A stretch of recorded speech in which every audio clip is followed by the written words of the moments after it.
Son, what is it?" Jeff couldn't answer. His vocal cords were strained from crying. Instead, Jeff's mother walked his father inside to break the bad news to him, as Jeff wept on the side of the driveway. After an hour or so, Jeff walked back into the house. Seeing his parents were both shocked, sad, and disappointed, he couldn't look at them. He couldn't see how they thought of Lou when it was his fault. He just went to sleep, trying to get the whole thing off his mind. 2 days went by with no word from Lou at JDC. No friends to hang out with, nothing but sadness and guilt. That is, until Saturday, when Jeff's mother woke him up with a happy, sunshiny face. "Jeff, it's the day," she said as she opened up the curtains, letting light flood into his room.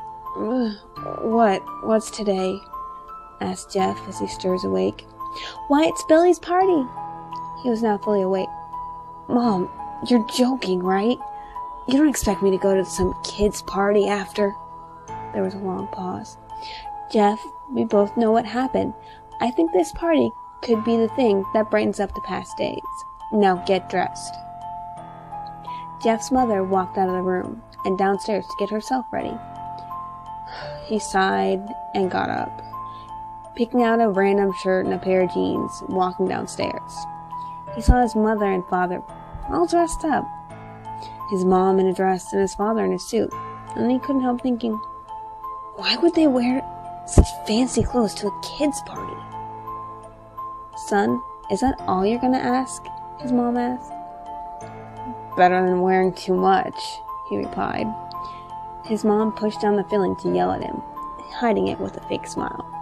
"Now, Jeff, we may be overdressed, but this is how you go if you want to make a good impression," his father replied. Jeff grunted and went back up to his room.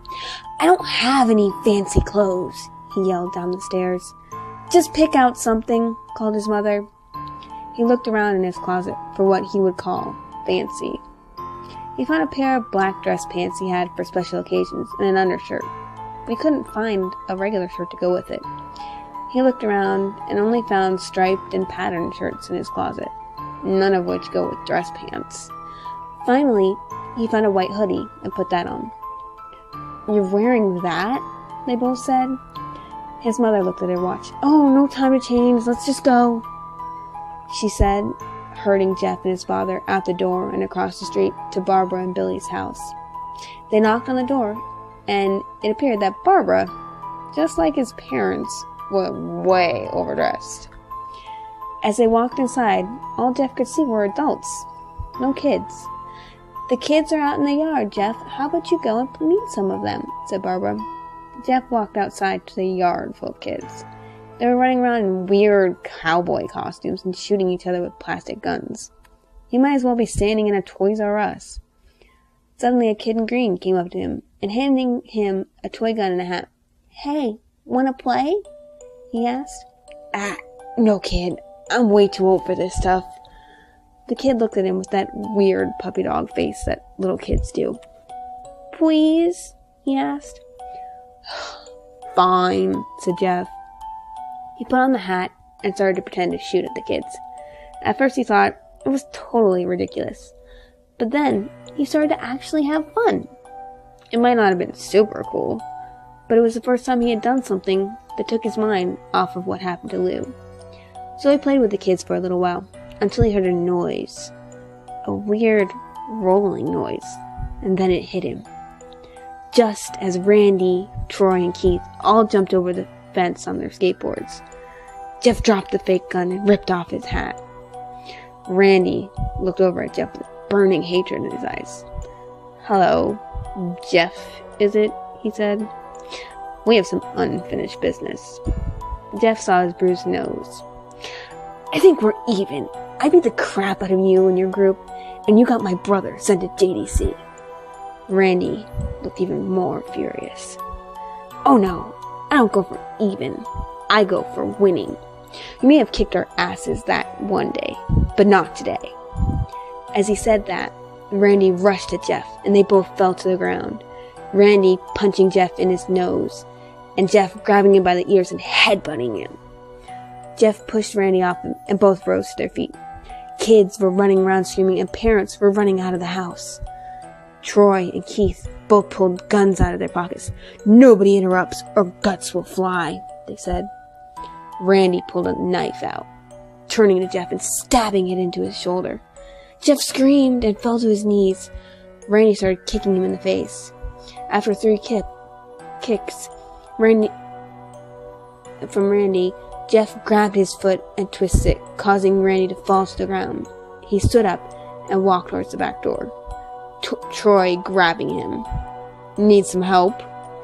He picks Jeff up by the back of his collar and throws him to the patio door. As Jeff tries to stand, he is kicked down to the ground, repeatedly kicked by Randy until he starts coughing up blood. "Come on, Jeff, fight me!"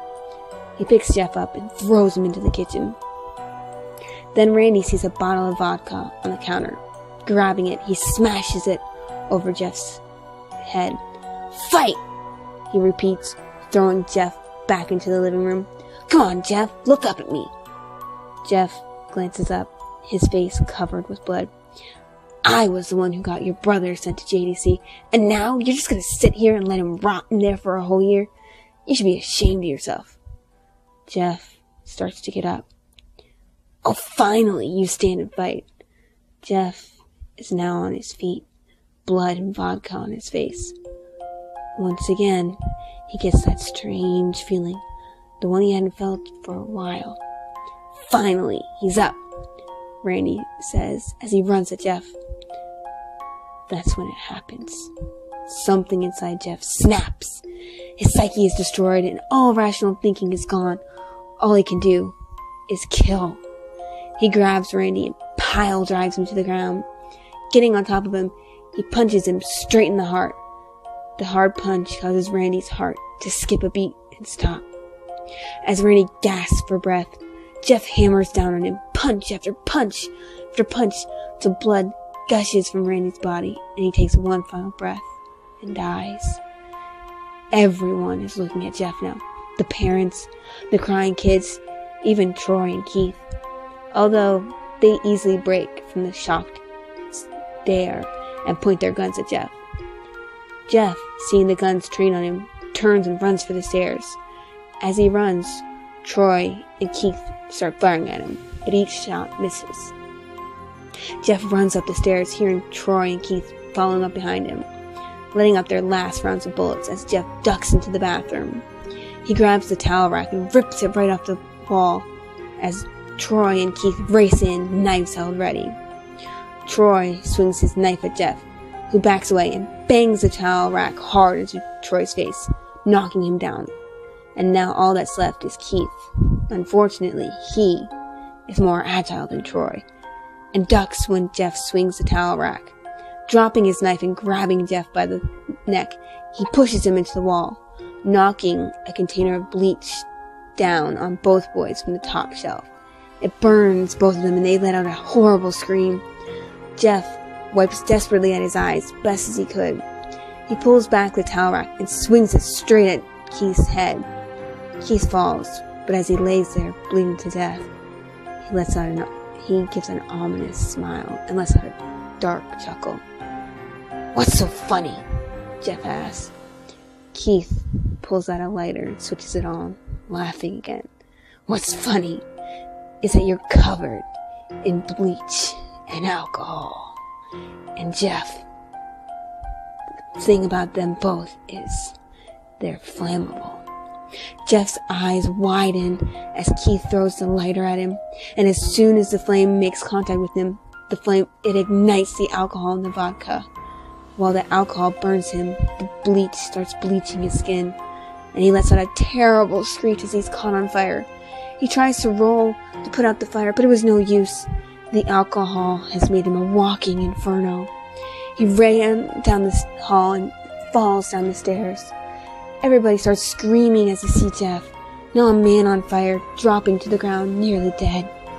The last thing Jeff sees is his mother and the other parents trying desperately to extinguish the flames. That's when he passes out. When Jeff wakes up, he has a cast wrapped around his face, and he couldn't see anything, but he can feel a cast on his shoulder as well, as stitches all over his body. He tries to move to sit up, but he realizes there was some tube in his arm. And when he tries to get it up, it fell out, and a nurse rushes in. "I don't think you can get out of bed just yet," she said as she puts him back in the bed and reinserts the tube. Jeff sits there, no vision, and no idea of what his surroundings are. Finally, after hours, he hears his mother. "Honey, are you okay?" she asks. Jeff couldn't answer, though. His face was covered and he was unable to speak. "Oh, honey, I have great news. After all the witnesses told the police that Randy confessed of trying to attack you, they decided to let Lou go." This made Jeff almost bolt up, stopping halfway and remembering the tube coming out of his arm. "He'll be out by tomorrow, and then you two will be able to get together again." Jeff's mother hugs Jeff and says her goodbye. The next couple of days and weeks were those where Jeff was visited by his family. Then came the day where his bandages were to be removed. His whole family were all there to see it, what he would look like. As the doctors unwrapped the bandages from Jeff's face, everyone was on the edge of their seats.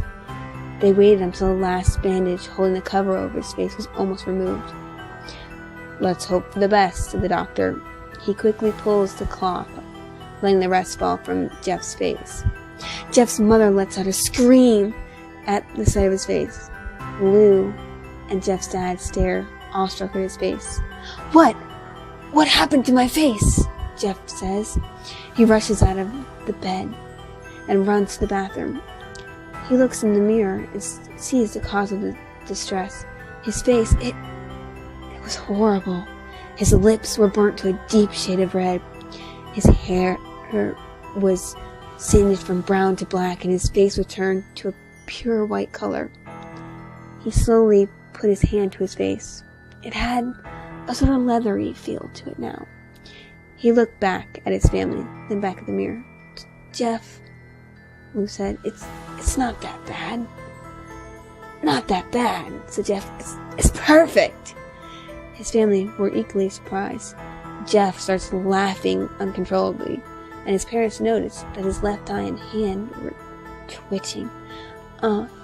Jeff, are you okay?" "Okay. I've never felt more happily." "Look at me. This face goes perfectly with me." He couldn't stop laughing. He stroked his face, feeling it, looking at the mirror. What had caused this? Well, you may recall that when Jeff was fighting Randy, something in his mind, mainly his sanity, had snapped. Now, all he was left as is a crazy killing machine. That is, his parents didn't know yet. "Doctor," said Jeff's mom, "is my son all right, in the head?" "Oh yes, this behavior is typical for patients that have taken very large amounts of painkillers. If his behavior doesn't change in a few weeks, bring him back here and we'll give him a psychological test." "Oh, thank you, doctor." Jeff's mother went over to Jeff. "Jeff, sweetie, it's time to go." Jeff looked away from the mirror, his face still formed into a crazy smile. "Okay, Mommy." His mother took him by the shoulder, taking him to get his clothes. "This is what he came in with," said the lady at the desk.